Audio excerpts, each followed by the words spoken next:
Bom dia, senhoras e senhores. Nós estamos aqui retornando às nossas videoaulas e hoje,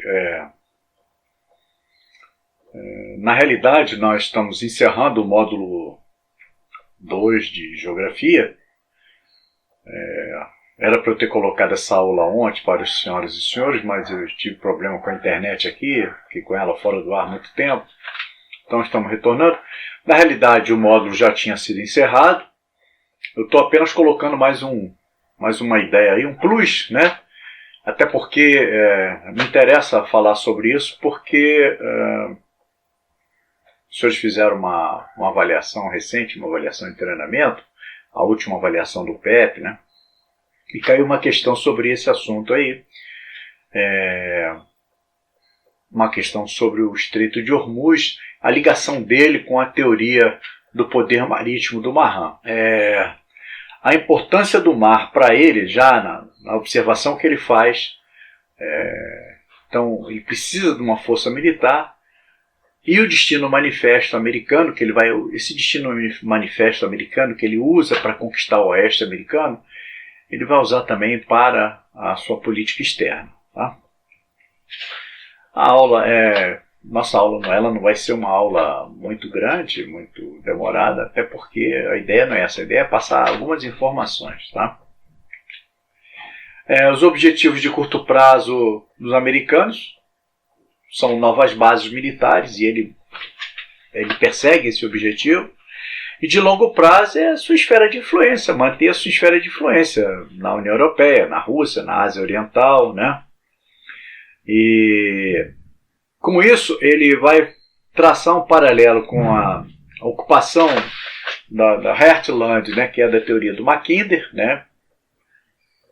A teoria do Mackinder é de 1904. Mahan falece em 1914, então a teoria dele estava valendo, ele estava pensando no poder terrestre. E a teoria da contenção do Kennan, do George Kennan, na realidade essa teoria de contenção ela vai ser transformada na conhecida doutrina Truman. Essa doutrina Truman é que vai operacionalizar essa teoria da contenção, de segurar o comunismo, tanto da China quanto da União Soviética, em um determinado espaço, não deixar ele evoluir. E por isso os Estados Unidos se envolveu em vários conflitos no mundo, objetivando manter essa doutrina Truman. As bases militares americanas, eu coloquei essa ideia aí, apenas para vocês verem quais as bases americanas que os Estados Unidos tinham em 1989, na Grécia e na Turquia. Tá? Vamos ver como é que vai acontecer essa evolução a partir das guerras do Golfo, a partir do 11 de setembro. Tá? Bom, e na ideia do Mahan, né,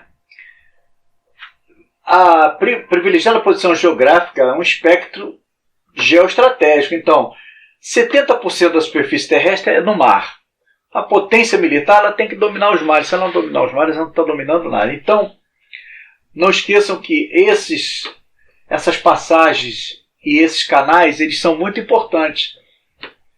Canal de Suez, tivemos problema lá no Canal de Suez, Babel do Mandeb também, quando a guerra árabe-israelense, Golfo de Aqaba na Primeira Guerra Mundial, o Golfo de Aden teve intervenção da Inglaterra, o Golfo de Oman também, e o Estreito de Hormuz é a bola da vez, é a cereja do bolo aí das relações do mar. Tá? A importância desse poder marítimo ela é alterada pela evolução do conhecimento da tecnologia, óbvio, novos sistemas de controle, novo armamento, novos navios, né?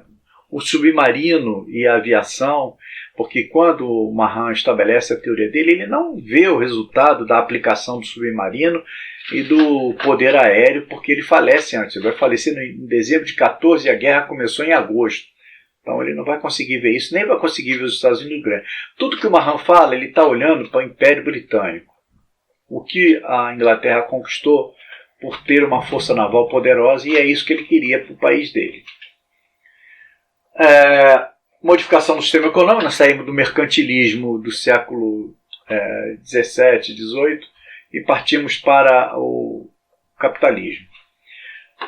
Aumento da demografia no mundo, isso vai gerar comércio e isso também gera projeção de poder.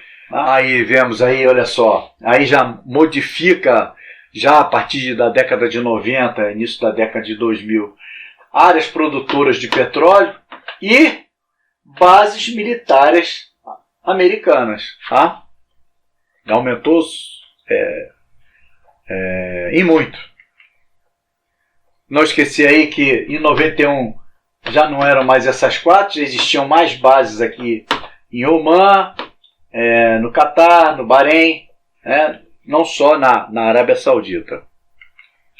Lembrando que 5 fatores são os elementos básicos do poder marítimo. Esses 5 fatores são a posição geográfica, ou seja, do Estado que está querendo deter esse poder, a configuração física e extensão territorial, o efeito populacional, ou seja, como se comporta essa população, uma psicologia nacional e as características de governo. Vamos dar uma olhadinha rápida em cada um de per si. Tá? A posição geográfica, então, determina o nível de esforço do país, recursos materiais e econômicos. Então, a posição geográfica demonstra se o país tem um poder econômico forte, se ele detém recursos materiais abundantes para poder fazer frente a esse poder. E tem que ter estruturas dedicadas à vertente marítima. Os Estados Unidos tem 2 costas. Ele controlava e continua controlando o Canal de Panamá, então ele tem o poder para se dedicar à sua vertente marítima, até porque é a opção americana no seu prolongamento do destino manifesto a ocupação do mar. Grandes fronteiras terrestres, passagens e controle de canais e rotas marítimas. É o que o americano faz no mundo. Ele controla as passagens, ele controla o canal de Panamá, né? Ele tem fronteiras terrestres, particularmente com 2 países apenas, México e Canadá, ou seja, ele tinha um problema lá em cima no Alasca, mas ele comprou o Alasca em 1867 dos russos, e aí ficou tranquilo com relação a isso. Mas de qualquer jeito, lá em cima ele tem um problema de fronteira com a União Soviética, com a antiga União Soviética, né, com a Rússia, que agora está estabilizado. E só tem fronteira com 2 países, ele não precisa se preocupar, por exemplo, o Brasil tem fronteira com 11, se não me engano. Então ele tem que se preocupar com isso. Tá? Só lembrar que o Mahan, ele não tirou a ideia de controlar o mar da cabeça dele. Primeiro que ele se baseou em 2 caras. Se baseou no corsário inglês Sir Walter Raleigh, que era o corsário predileto da Rainha Elizabeth, foi quem venceu a Armada Espanhola, permitiu que a Inglaterra dominasse os mares. Tá? Então, na capacidade operativa de uma marinha. Tá? Mas a ideia principal vem da Batalha de Salamina, com Temístocles, quando ele vence os persas. Então ele diz, aquele que comanda o mar comanda todas as coisas. Até porque Temístocles, ele vê que o território grego é um território muito difícil de controlar. Primeiro que é um território entrecortado, cheio de ilhas. Então ele precisava ter uma marinha forte para poder evitar que seu território fosse ocupado. Então, na guerra contra os persas, eles vão vencer a Batalha de Salamina e vão estabelecer um poder marítimo em que futuramente eles vão conseguir derrotar o Império Persa. Ok? Então, pessoal, era isso que eu tinha que falar para vocês aí, para vocês terem mais uma ideia a respeito do porquê do interesse do Estreito de Hormuz pelos americanos. E não é só dos americanos, a China tem interesse, a Rússia tem interesse, o Japão tem interesse. Tá?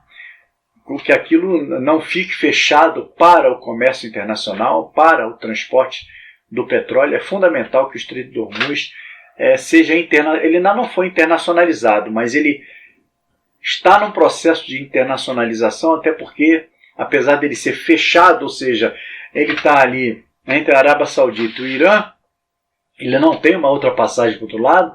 O mar que você entra ali é um mar fechado, né? Mas a sua navegação continua sendo permitida para todo mundo. Não poderia ser de outra forma. Tá? Então eu espero ter falado alguma coisa sobre o Estreito de Hormuz, sobre a teoria do poder marítico. Estava preocupado em falar isso para vocês sobre o poder marítimo, porque talvez possa cair alguma questão sobre o poder marítimo, ninguém sabe. Né? Eu não sou adivinho. E aí eu procurei dar mais subsídios às senhoras e os senhores para isso. Esperamos voltar aí agora, iniciando o nosso módulo de História, módulo 2 de História, a partir de amanhã. Nós já vamos colocar mais aulas com relação ao módulo 2 de História. Tá certo? Um bom dia para as senhoras e senhores aí.